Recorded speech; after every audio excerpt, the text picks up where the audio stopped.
Murcia conmocionada por el incendio de la discoteca Teatre.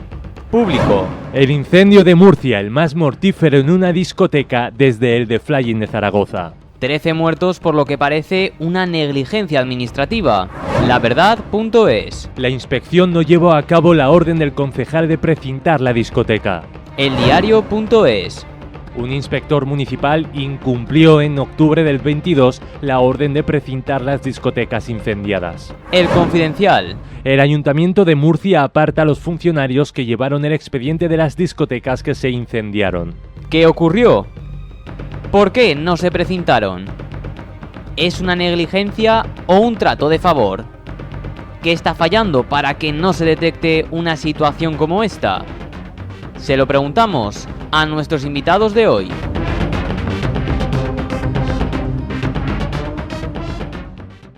Bueno, pues si les parece, enseguida hablaremos de lo que ocurrió en la Flying de Zaragoza, pero primero vamos a hablar qué ha pasado en Murcia. Esa discoteca tenía que estar cerrada, no fue así y ha ocurrido una desgracia.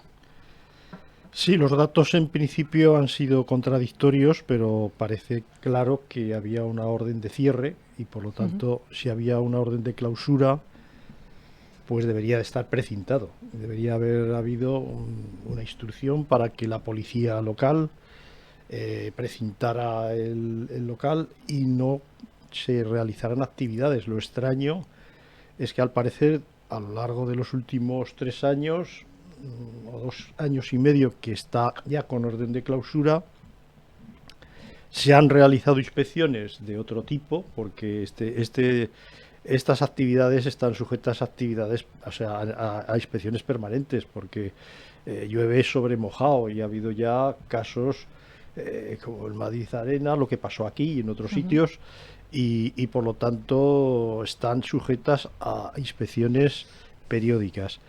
Lo raro es que se hagan estas inspecciones y no se tenga en cuenta que el local estaba cerrado. Yo sé que ha habido ahí unas martingalas sobre una licencia global de un local que se ha dividido, luego se ha debido de pedir una licencia adicional, debe haber subarrendadas desde una sociedad, por lo que he oído, a estas otras sociedades que están explotando las discotecas la actividad, pero lo que no cabe la menor duda, con subarriendo sin él, que hay unos responsables. Hay unos responsables, primero porque las instalaciones no están adecuadamente realizadas de acuerdo con la normativa, al menos una normativa nacional, si es que no está clara la normativa autonómica, ¿no? Porque hay una normativa que abarca para todo el territorio nacional. Y luego, bueno, pues este tipo, como digo, de actividades, si desde una institución como son los ayuntamientos, que son los que tienen la potestad de dar las licencias, se ha actuado para clausurar y luego no se ha cerrado definitivamente, pues ahí hay una responsabilidad que luego tendrán que dirimir los tribunales de justicia, pero a mí me parece que es gravísima, muy grave. Hay otra situación que, claro, con las licencias municipales, este tipo de actividades, probablemente en España encontremos bastantes que no tienen la licencia definitiva, porque hay algunos ayuntamientos que, curándose en salud, dan o daban. Yo creo que después de los accidentes que ha habido ya esto se ha reducido a la mínima expresión, pero antiguamente yo recuerdo que se daban licencias por 6 meses, que luego se prorrogaban, faltaba pasar bomberos, no sé qué, seguridad, y siempre se iban prorrogando y nunca tenían la licencia definitiva. Es más, yo he conocido locales que se han pasado 10, 12 y 14 años sin tener la licencia definitiva. Algo que en estos tiempos, en el pleno siglo XXI, no puede ser posible. Esto es algo inconcebible con los medios que se tienen. Señor Arnal. Bueno, primero, estas tragedias no solo son tragedias multifamiliares, ¿no? Lo que sobrecoge es ver los testimonios de los que han sobrevivido y de los familiares que se han perdido y demás, ¿no? Eso de entrada. Pero evidentemente lo que sorprende es que después de lo que ha pasado a lo largo de los años con este tipo de instalaciones, no se sea riguroso con ellas. Todo pequeño comerciante en una ciudad como Zaragoza sabe las inspecciones que está sujeto, ¿no? Aquí estamos hablando de sitios donde hay ocio masivo, de mucha gente metida en un recinto, y eso se tiene que ser muy escrupuloso administrativamente. Las noticias que están llegando son preocupantes. Se habla de inspectores que no fueron, o que fueron a unas horas que, claro, si tú vas a una discoteca a las 9 de la mañana y no comunicas, que por cierto, los que hemos trabajado en la administración, cuando se hace hay dos tipos de inspecciones, que son las sorpresas, tú aparece la inspección, y otras las que se comunican con acuse de recibo, de que va a haber una inspección. Y sabes que te va a venir una inspección. Sorprende que digan, no, es que estaba cerrada, que no sé. Seguramente el juzgado de instrucción va a tener muchísimo trabajo. Y el problema es que cuando hay una situación así, la experiencia dice que se tardan bastantes años en conocer la verdad. La última verdad. Que por cierto, generalmente la última verdad viene con la sentencia, la resolución del juez instructor, que es la que abre ya el proceso serio, ¿no? Sí, y tardará.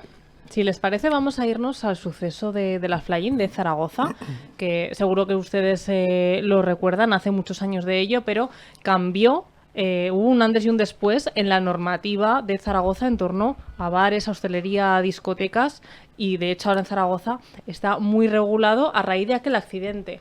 ¿Cómo lo recuerdan ustedes? Sí, los sucesos de las tapicerías, no sé si era Monafonte, el suceso, el atentado del Hotel Corona. También, sí. Y lo sucedido en esta discoteca marcó, bueno, un endurecimiento muy, pero que muy fuerte y además muy correcto en las ordenanzas municipales de Zaragoza. Yo he de confesar que lo viví, y lo viví muy directamente. Solamente llevaba entonces 2 años, no creo que no llegaba todavía a 3 años en la Hermandad de la Sangre de Cristo. Los más jóvenes nos reservaron, es decir, yo no estuve directamente en la discoteca. Estuvieron otros hermanos que tenían más experiencia, y porque aquello era dantesco. Aún así, yo recuerdo dantescamente las imágenes que recordaré toda mi vida en el Instituto Anatómico Forense y después también en el tanatorio, ¿no? Allí en el Instituto Anatómico Forense tuvimos todos los hermanos que acudir a ayudar a nuestros hermanos, pues para hacer todos los papeles, para tratar de hacer la identificación.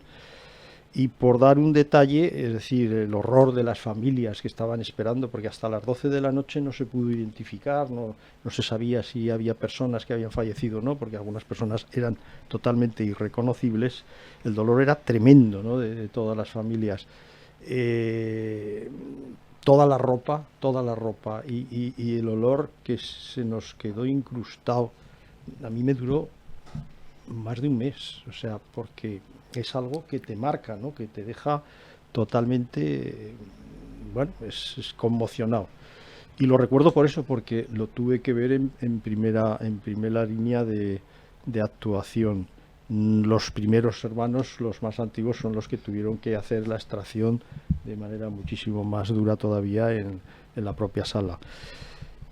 Aquello fue un desastre. Lo lamentable, y estábamos hablando ahora, quien más pierde son las familias, bueno, las víctimas, luego las familias, y luego los procedimientos son tan largos, tan tediosos, la burocracia es tan paquidérmica, que a la hora de la verdad es que no han recibido indemnizaciones las víctimas de la Fly. Creo que no han recibido indemnizaciones, o al menos las que ellos pretendían. Yo creo que no han recibido ninguna indemnización, porque al final todo el mundo se declaró insolvente. Parece que podía haber, en el caso de Zaragoza, una responsabilidad subsidiaria de las instituciones, pero la sentencia final fue que no se acreditaba de manera suficiente que hubiera una responsabilidad de las instituciones. Y claro, quién era responsable, o los responsables, uno falleció, el otro era insolvente, y no pudieron recuperar absolutamente ni un duro de indemnización. Luego hay que tener cuidado, pues claro, la responsabilidad de todo. Yo he visto en lo que ha sucedido en Murcia, pues que aunque se utilizan bengalas y todo esto, bueno, pues puede haber unas bengalas que puedan ser usadas, pero este tipo de cuestiones hay que tener muchísimo cuidado en una zona cerrada con una acumulación. Todos hemos sido jóvenes y hemos estado en discotecas aquí en Zaragoza donde si no pasó nada es porque Dios no quiso, ¿no? Porque ni las medidas entonces eran las que son ahora.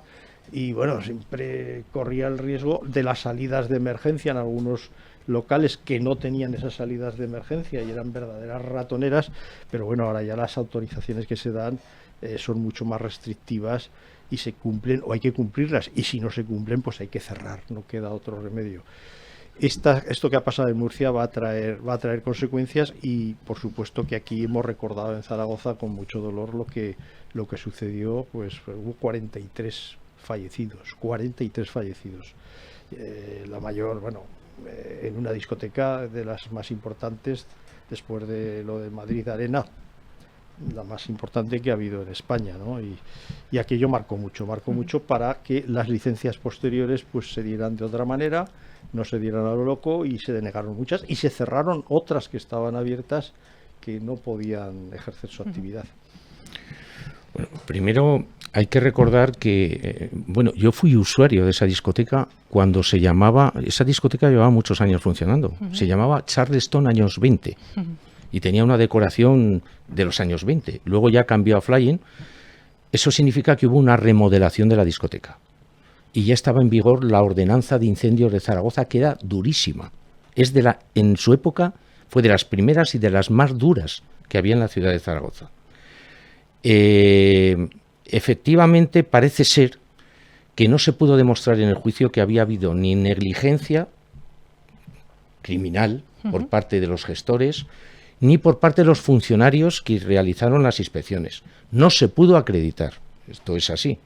Y efectivamente no hubo indemnizaciones sobre las indemnizaciones del seguro propio de responsabilidad civil, porque no hubo responsabilidad penal. Y las que hubo civil, resulta que hubo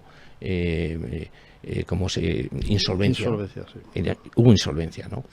Otra cosa es que se dijo que fue una insolvencia preparada, en fin, pero a lo que vamos, pasaron casi 20 años, me parece, hasta que se acabó toda la investigación judicial, las consecuencias. Estamos hablando de que no solo es la pérdida de los familiares, sino el calvario posterior, ¿no?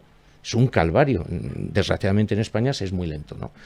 Y lo sorprendente de todo esto, con la experiencia, hay que recordar también Alcalá 20, la discoteca Alcalá 20 de Madrid, con la lamentable experiencia de estos siniestros, no se siga siendo muy escrupuloso en la tarea inspectora, en el diseño de esas instalaciones y, lo que es peor, en las reformas que se suelen hacer después de dar las licencias.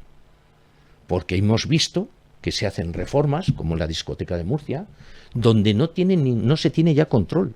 Se ha dado una licencia de apertura con unas condiciones y eso se va modificando. Eso se verifica con inspecciones periódicas, que tenían que ser, en el caso de estas instalaciones, anuales. Tenían que ser anuales y profundas, por peritos competentes de la administración o de la administración delegada, que no solo hay veces que se contratan empresas subsidiarias de la administración para realizar esas inspecciones. Hay que recordar que antes esas inspecciones las hacían el cuerpo de bomberos, habitualmente, y al final, porque claro, los bomberos es imposible que puedan inspeccionar todo, y tiene que haber una parte de administración municipal con una capacidad y dotación de personal preparado para realizarlas. Flying fue en aquella época ya era el declive de las discotecas en Zaragoza, pero en Zaragoza hubo más de una veintena de grandes discotecas. No voy a enumerar, pero era asombroso. Fue de las ciudades que más discotecas y salas de fiestas había, ¿eh? En Zaragoza no solo eran discotecas, había salas de fiestas. Y lo que podía pasar en aquella época y no pasó, si uno lo piensa fríamente, pudo ser terrible. Había discotecas y muy famosas que tenías que entrar por una escalera de... Sí, y no había salida de emergencia. De 1 metro. De 1 metro, sí, Estaba sí, todo sí. en el sí. sótano, bien No las vamos a nombrar. bien céntrica. Sí, sí, sí. sí. Y aquello era una ratonera. Una ahí no ratonera. salía Y nadie, había, vamos. había varias así, ¿eh? Sí, sí. Bueno, he de decirles que aún hay bares en el casco antiguo que también hay escaleras que bajan. La normativa es diferente, los aforos están más limitados, pero también todavía hay bares Bueno, así. yo digo ante eso, bueno. Como presidente de la Federación de Barrios, aparte de tertuliano hoy, yo digo, bueno. Había que tentarse la ropa más seriamente con esto. Y ya es, no vamos a decir el enésimo aviso, pero es el tercer aviso serio. Flying, Alcalá 20, Y esta otra discoteca, y bueno, y lo que pasó en el Arena, que estamos hablando ya de otra cuestión más, Sí, de un eso fue estadio diferente. público, fue diferente, pero también es con gran aforo de personal, etcétera, etcétera. Bueno, pues les parece.